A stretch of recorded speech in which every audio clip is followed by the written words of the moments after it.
Diana Ross, an unparalleled voice of the late 20th century, stood as a beacon of musical greatness, commanding the stage with seemingly effortless grace from her early days with the Supremes to her solo career. Her success was unprecedented, yet behind the glitz and glamour, a dark side emerged, unbeknownst to the public. Gladys Knight, however, was quick to reveal the hidden facets of Diana Ross that many were oblivious to. In her tell-all book, Gladys spilled the tea about her tumultuous relationship with Diana during their Motown Days tour. Knight disclosed that Diana was not a fan of her singing shedding light on the behind-the-scenes drama. The Midnight Train to Georgia singer shared that Motown big shot Berry Gordy and Diana invited Gladys Knight and the Pips to open for the Supremes. However, things took a messy turn when Berry hinted that Diana wasn't vibing with Gladys. In a revealing moment, Gladys recounted, "We got a call from Mr. Gordy saying, 'Well, I hear you're spoiling my act, the Supremes.'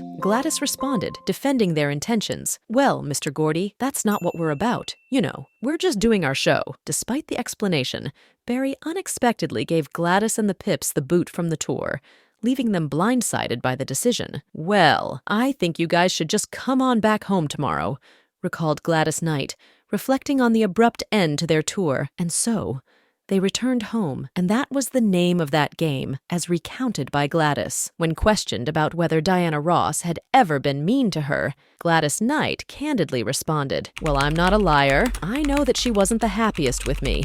Let me put it like that.' For context, Diana Ross entered the world on the vibrant spring day of March 26, 1944, in the bustling city of Detroit, Michigan. She was the second child among 6 siblings born to Ernestine, originally named O10, and Fred Ross Sr. Diana's early life unfolded in a nurturing household, and despite her mother's original choice of the name Diane, a clerical mishap on the birth certificate bestowed upon her the moniker Diana. Little did her parents know that this twist of fate would shape the trajectory of her legendary life. Growing up in the lively cityscape of Detroit, Diana Ross was not only surrounded by the love of her family, but also by the rich cultural tapestry that would later influence her musical journey. Her formative years were marked by the close-knit bond she shared with her siblings, 2 sisters, Barbara and Rita, and 3 brothers, Arthur, Fred Jr., and Wilbert, affectionately known as Chico. The Ross family initially resided at 635 Belmont Street in the North End section of Detroit, a neighborhood that would serve as the backdrop for Diana's early years. Coincidentally,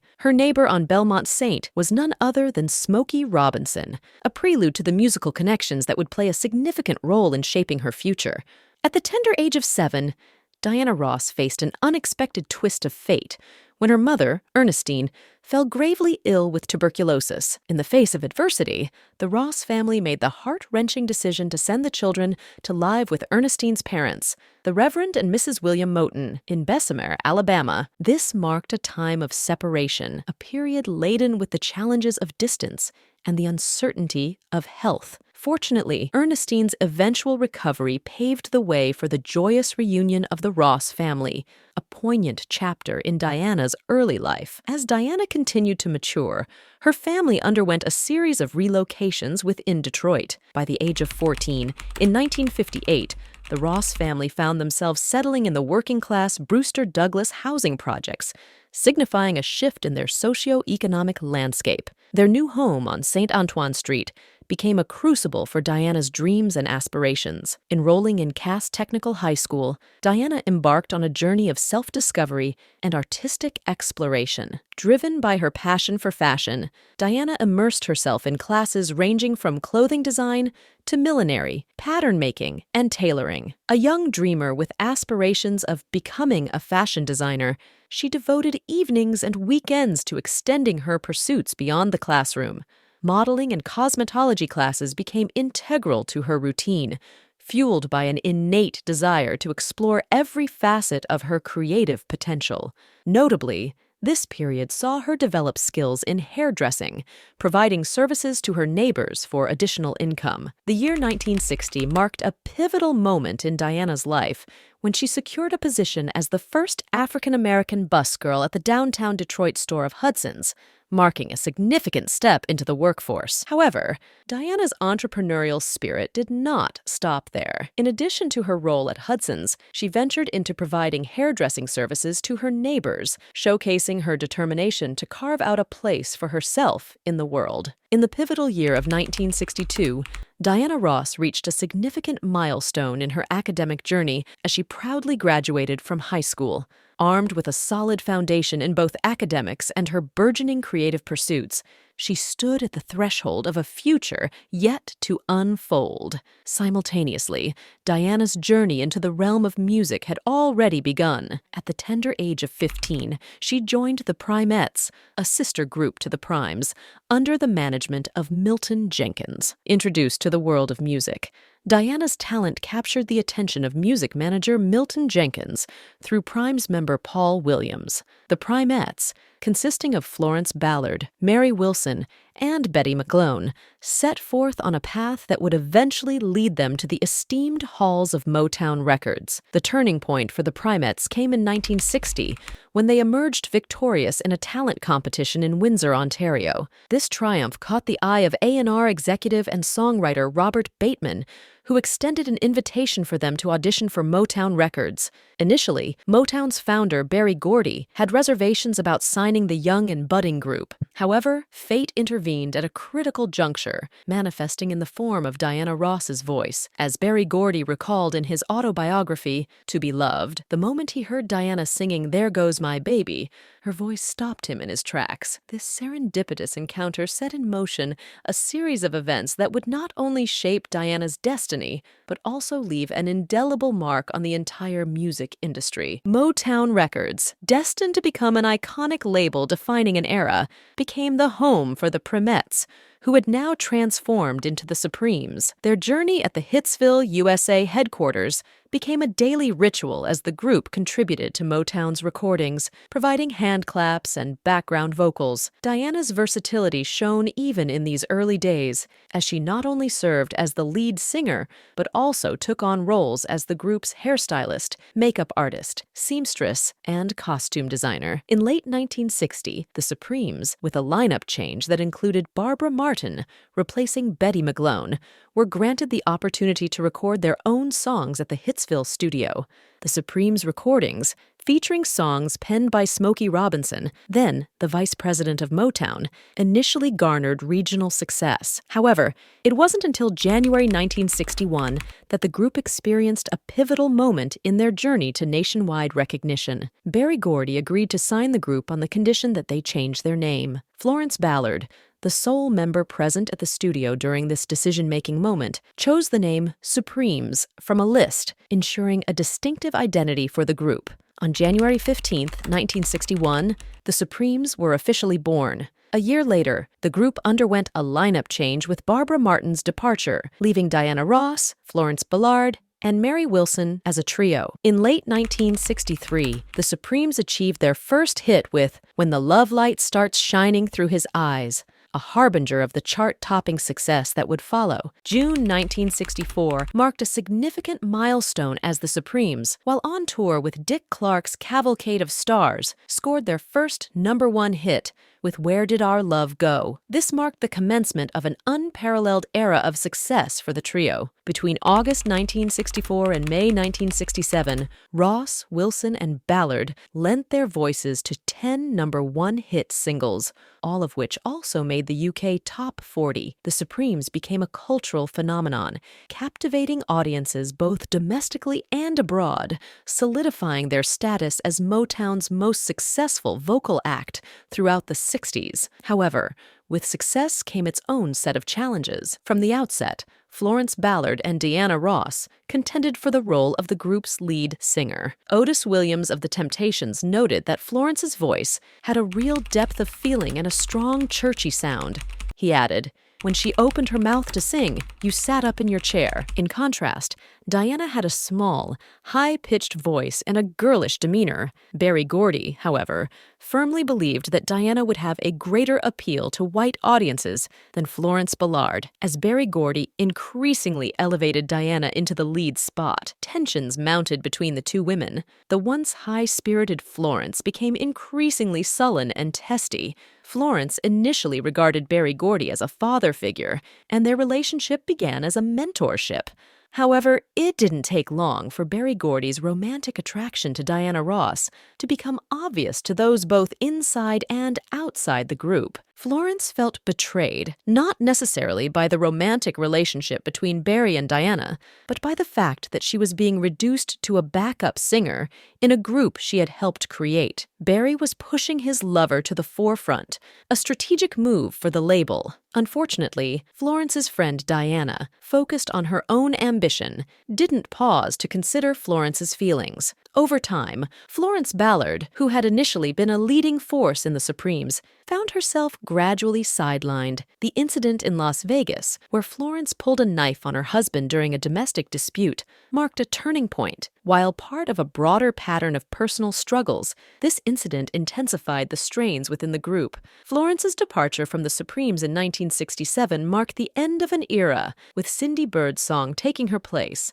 The rest of Ballard's life was consumed by legal battles with Motown, known for shortchanging its talent, and various lawyers she hired to represent her. As her attempts to launch a solo career fizzled, she spiraled downward, plagued by drinking and depression. A mother of 3 young daughters, Ballard tragically passed away in 1976 at the incredibly young age of 32, the official cause being coronary artery thrombosis. Both Mary Wilson and Diana Ross attended the funeral, which drew around 5,000 fans. However, when Ross arrived and jumped out of her limo at the New Bethel Baptist Church, the fans booed her. Inside, seated with Flo's family, Ross grabbed Ballard's youngest daughter, Lisa, and placed the child on her lap. Photographers captured the moment, and the image of Ross and little Lisa circulated worldwide. Surprisingly, it became the only image most people ever saw of Ballard's funeral. Meanwhile, as all this unfolded, Diana Ross's personal and professional evolution continued, symbolizing her assertion of individuality within the group. After Florence Ballard's dismissal, Cindy Birdsong from Patti LaBelle and the Bluebells was recruited as her replacement. With this change, Berry Gordy decided to rebrand the group as Diana Ross and the Supremes, a strategic move aimed at commanding higher performance and solidifying Diana's position at the forefront. The renaming strategy of the Supremes as Diana Ross and the Supremes came with a shift in their performance fee structure, aligning more with the model for solo stars and backing groups. Although Berry Gordy had initially considered Diana Ross's departure for a solo career in 1966, he opted to reconsider due to the ongoing success of the Supremes. Ross continued with the group until early 1970, contributing significantly to their legacy as one of the most influential acts in music history. Beyond her vocal prowess, Diana Ross made multifaceted contributions throughout her tenure with the Supremes. Serving as the group's hairstylist, makeup artist, seamstress, and costume designer, she played a pivotal role in shaping the Supremes' image and style. Her influence ensured that their visual presentation mirrored their musical excellence. In 1973, renowned critic Christgau aptly captured Diana Ross's essence, noting that as the lead voice of the Supremes, she was really only the soul, or perhaps élan vital, of a machine, ready to plug into whatever arrangement, lyric, or show dress Berry Gordy and the Motown organization provided. Christgau acknowledged Ross's ability to convey the pain of love without appearing to suffer, emphasizing her vivacity as a defining gift. The Supremes' artistic evolution extended beyond the musical realm. In a memorable 1968 episode of the popular NBC TV series Tarzan, the group appeared as a trio of singing nuns, showcasing their versatility and willingness to explore diverse creative avenues. As the late 1960s unfolded, the Supremes experienced lineup changes, with Barbara Martin's departure in 1962 and Florence Ballard's exit in 1967. Despite these challenges, the trio persevered, and Diana Ross, Mary Wilson, and Cindy Birdsong remained a formidable force. Between the release of their early 1968 single, Forever Came Today, and their final single with Ross, Someday We'll Be Together, the Supremes retained their musical prowess, leaving an enduring mark on the musical landscape. During this period, Diana Ross often took the lead in the Supremes, occasionally accompanied by session singers like the Andantes, or, in specific cases, Julia and Maxine Waters and Johnny Bristol. Berry Gordy's influence loomed large over Ross's career, and his relentless drive led her to grapple with anxiety, eventually resulting in anorexia nervosa, as revealed in her autobiography, Secrets of a Sparrow. The toll of Gordy's demands became apparent during a performance in Boston in 1967, when Ross collapsed on stage, leading to hospitalization for exhaustion. Simultaneously, Diana Ross began to explore her solo potential. In 1968, she embarked on a solo career with appearances on television specials dedicated to the Supremes, such as TCB and Git on Broadway. Her solo performances showcased her ability to captivate audiences, foreshadowing the imminent transition from group dynamics to individual stardom. By mid-1969, Berry Gordy strategically decided that Diana Ross would depart the Supremes by the end of the year. Ross started recording her initial solo work in July 1969, marking the beginning of a new chapter. One of the early strategies to establish her solo career involved introducing a new Motown recording act. Although Diana Ross did not personally claim the discovery, Motown's publicity department credited her with having discovered the Jackson 5. Ross played a prominent role in introducing the group during public events, including the Hollywood Palace. In November 1969, she confirmed her split from the Supremes and Billboard, signaling the end of an era. Someday We'll Be Together, initially presumed to be Ross's first solo recording, was eventually released as a Supremes recording. The song became the group's final #1 hit on the Hot 100 and the concluding #1 Billboard Hot 100 song of the 1960s. Diana Ross made her final appearance with the Supremes at the Frontier Hotel in Las Vegas, Nevada, on January 14, 1970, symbolically marking the end of an extraordinary chapter. Her departure from the Supremes marked the beginning of Diana Ross's solo music career, a journey that would redefine her legacy and solidify her status as a global icon. Diana Ross's solo career took flight with her eponymous debut solo album in 1970, featuring singles such as Ain't No Mountain High Enough, which became her first solo U.S. #1 hit. The album was a testament to Ross's ability to transcend the confines of a group and carve out her unique musical identity.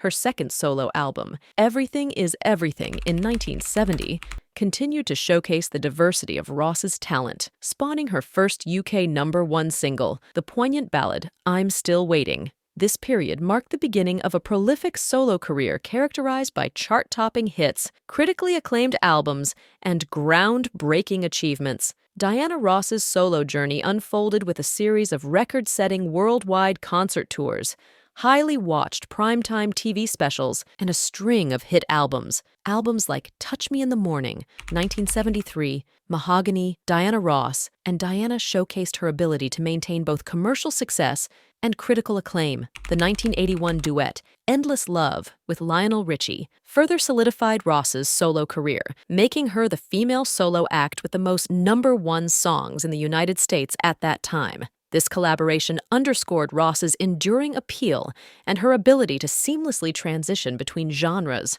Her commercial success spanned the 80s and 90s, marked by global hits like I'm Coming Out, Why Do Fools Fall in Love, All of You, Chain Reaction, If We Hold On Together, and When You Tell Me That You Love Me. Diana Ross's ability to connect with audiences across generations attested to the timeless quality of her music. Beyond her accomplishments as a recording artist, she ventured into acting with remarkable success, further solidifying her status as a multifaceted and iconic figure. Diana Ross's impact extended beyond the realms of music and film. In 1972, she portrayed Billie Holiday in the film Lady Sings the Blues, a performance that earned her a Golden Globe Award and an Academy Award nomination. Ross also recorded the film's soundtrack, which became her only solo album to reach #1 on the U.S. Billboard 200 chart. Recognized as the Female Entertainer of the Century by Billboard in 1976,